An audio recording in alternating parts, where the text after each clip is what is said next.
Halo, Assalamualaikum warahmatullahi wabarakatuh. Ketemu lagi dengan saya Budi Bombastis di channel YouTube Dusun Kelanceng, channel yang membahas tentang budidaya lebah kelanceng atau lebah trigona.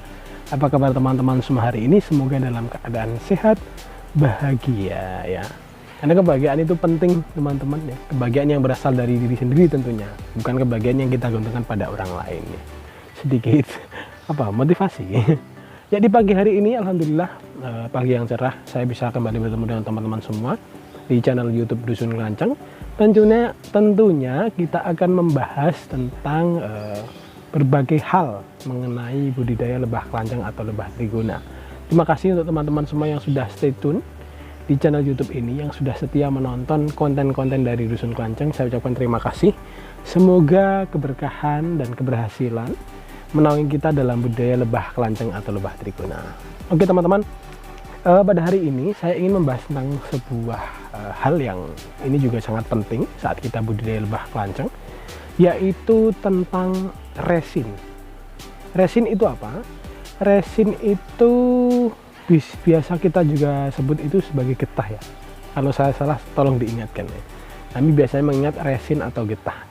Ini berasal dari pepohonan yang digunakan oleh lebah kelanceng untuk proses pembuatan kantong madu dan proses untuk melindungi diri.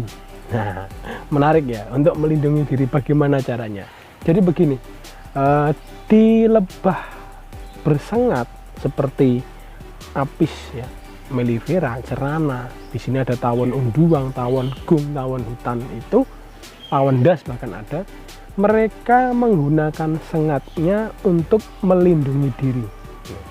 Jadi kalau ada serangan dari luar, bahkan ketika kita berinteraksi dengan mereka, dengan lebah bersengat tadi, maka perlindungan mereka adalah dengan sengatnya. Mereka menyengat. Teman-teman sudah pernah disengat lebah bersengat? Nah, kalau saya sudah dulu ya.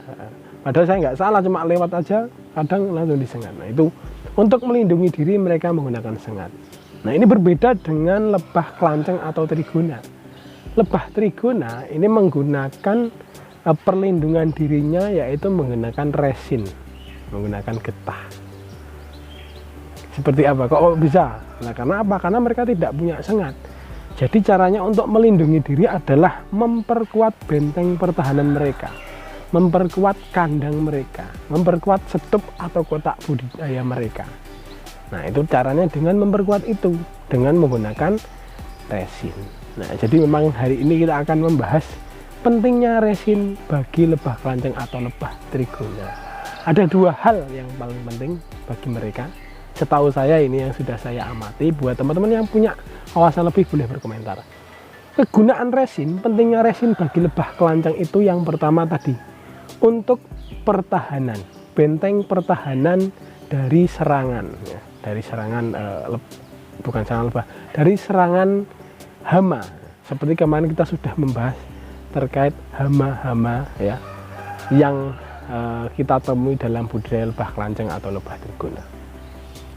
Jadi seperti yang saya sampaikan, bahwasanya lebah trigona menggunakan resin untuk melindungi diri. Maka caranya adalah dengan apa? Dengan menempelkan getah tadi atau resin tadi di kotak budidaya, dirapeti ya bahasa saya.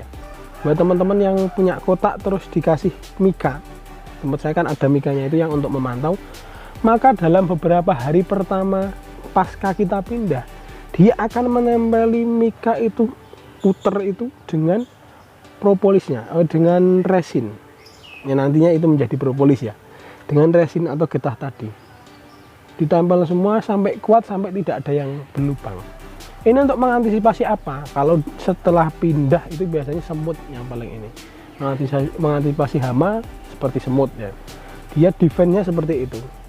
Biasanya kalau itu sudah aman ya, baru dia akan aktif untuk mencari madu, mencari polen. Jadi langkah pertamanya adalah memperkuat pertahanan dirinya, dengan menggunakan resin atau getah tadi. Nah itulah pentingnya resin bagi lebah trigona. Yang pertama untuk memperkuat defense-nya, pertahanannya. Karena kalau tidak diperkuat, maka ketika hama menyerang ini akan menjadi riskan. Inilah kenapa lebah trigona itu sering mencari resin ya. Kalau teman-teman amati di sekitar teman-teman ada pohon mangga misalnya, dan teman-teman punya lebah trigona, maka mereka akan mengambil resin di kakinya. Itu dilihat, tergantung resin yang diambil, ada yang warnanya kuning, ada yang warnanya putih, macam-macam. Itu yang pertama. Yang kedua, kegunaan resin, pentingnya resin bagi lebah trigona adalah untuk membuat kantung-kantung madu dan bipolen. Kalau kita budidaya lebah kelanceng, tentunya kita ingin mendapatkan hasil madu dan polen yang melimpah. Kita sediakan vegetasi yang melimpah di sekitar lokasi budidaya, ataupun vegetasi yang memang sudah ada seperti pohon kelapa. Akan tetapi, kalau di sekitar lokasi budidaya kita tidak ada pohon yang mengandung getah atau resin, maka vegetasi yang melimpah tadi akan menjadi sia-sia. Mengapa? Karena untuk menampung kantong madu kita membutuhkan getah. Kalau tidak ada getah tadi, maka madu dan polennya tidak bisa ditampung. Nah, otomatis resin atau getah ini menjadi hal yang sangat penting saat kita budidaya lebah kelanceng. Ini tidak boleh kita lupakan. Jadi buat teman-teman semua, silahkan untuk melengkapi pohon yang mengandung resin atau getah. Tapi biasanya kalau kita budidaya, biasanya di sekitar kita itu sudah ada pohon yang mengandung getah. Pohon apa saja? Nah, mari kita bahas. Kalau di tempat kami yang paling disukai adalah ada 3 pohon. Yang pertama mangga, yang kedua nangka, yang ketiga adalah sukun. Di tempat saya loh. Di tempat saya, karena di sekitar saya ini ada beberapa pohon nangka, sukun, dan mangga. Bahkan di rumah saya juga ada mangga 2 pohon yang sudah cukup besar. Nah, 3 pohon tadi ini penghasil resin yang sangat disukai oleh lebah kelanceng atau lebah trigona.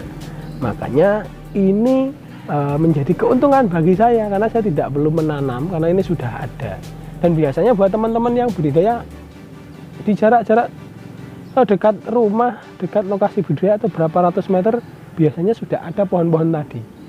Jadi keuntungan kita itu sebenarnya itu, sudah tidak perlu menanam. Akan tetapi, kalau terjadi kasus di dekat kita ternyata tidak ada sama sekali resin, tidak ada sama sekali pohon yang mengandung getah atau resin, maka kita bisa akali, kita bisa carikan solusi, yaitu dengan apa? Dengan memberikan resin tambahan. Apa itu resin tambahan? Ya, kita mencari getah tambahan. Seperti teman-teman di beberapa daerah itu ada yang menyiapkan getah pinus untuk suplai tambahan bagi lebah kelancengnya. Tentunya buat teman-teman yang di daerahnya masih jarang pohon yang mengandung getah atau resin tadi, ini sangat membantu karena kita memberikan suplai tambahan resin tadi untuk membantu pemenuhan kebutuhan resin bagi lebah kelanceng atau lebah trigona. Ya gitu ya, sangat menarik kan. Nah, ini buat teman-teman, silahkan untuk bisa memenuhi. Oh ya, hampir lupa, resin, pentingnya resin atau getah tadi, yang paling bernilai adalah propolisnya ya, propolis atau kantung madu tadi. Kantung madu itu namanya propolis. Propolis ini sebenarnya adalah hal produk yang nilai ekonominya paling tinggi bagi lebah trigona apabila kita bisa mengekstraknya. Ya, kita bisa mengekstraknya menjadi propolis cair yang juga sangat bagus untuk kesehatan. Seperti teman-teman yang teman-teman ketahui, pasti di luar sana harga propolis itu mahal-mahal. Nah, kalau kita bisa mengekstraknya, kita mendapatkan izin resminya, maka ini akan menjadi keuntungan yang sangat bagus untuk kita dalam budidaya lebah trigona. Jadi itu teman-teman, hari ini yang kita bahas mengenai pentingnya resin bagi lebah kelanceng atau lebah trigona. Yang pertama untuk memperkuat pertahanan, yang kedua adalah untuk kantong madu, dan yang ketiga kantong madu atau propolis tadi bisa diolah, diekstrak, lalu kita jual menjadi nilai rupiah yang tinggi. Kalaupun tidak bisa diekstrak, dijual, nanti bisa kita gunakan untuk memudahkan kita saat pindah koloni. Bahkan kalau dijual kiloan pun banyak yang mencari. Jadi itu yang kita bahas hari ini. Semoga ini bermanfaat buat teman-teman semua yang punya wawasan lebih, punya pertanyaan, kritik dan saran, silahkan tuliskan di kolom komentar. Sampai berjumpa di video Dusun Klanceng berikutnya. Wassalamualaikum warahmatullahi wabarakatuh.